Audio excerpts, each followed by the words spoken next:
আল্লাহর ওয়াদা হলো আল্লাহ সুবহানাহু ওয়া তাআলা তাকে পবিত্র জীবন দান করবেন। সূরা নাহলের 97 নম্বর আয়াতে আল্লাহ বলেছেন, মান আমিলা সালিহাম মিন যাকারিন আও উনসা ওয়া হুয়া মুমিন। যদি কেউ ঈমানদার অবস্থায় আল্লাহর বিশ্বাসী বান্দা হয়ে পরিপূর্ণ ঈমানটা ঠিক রেখে আকীদা বিশুদ্ধ করে সে যদি নেক আমল করে, সে হোক নারী হোক পুরুষ, সমান অধিকারের ক্ষেত্রে,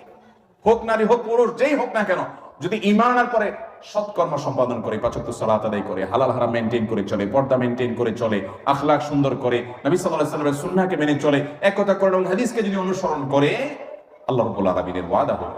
ফালানুহজিয়ান্নাহু হায়াতান তাইয়্যিবা, তাকে দুনিয়াতে আমি পবিত্র জীবন দান করব। যদি কেউ নেক আমল করে, আল্লাহর ওয়াদা হলো আল্লাহ সুবহানাহু ওয়া তাআলা তাকে পবিত্র জীবন দান করবেন, সুখের জীবন দান করবেন, সে নির্মল পরিচ্ছন্ন ফ্রেশ জীবন উদযাপন করবে, উপভোগ করবে। ওয়ালা নাজজিয়ান্নাহুম আজরাহুম বিআহসানি মা কানু ইয়ামালুন, দুনিয়াতে যে সে আমল করেছিল এর জন্য আল্লাহ বলছেন যে আমি তাকে অবশ্যই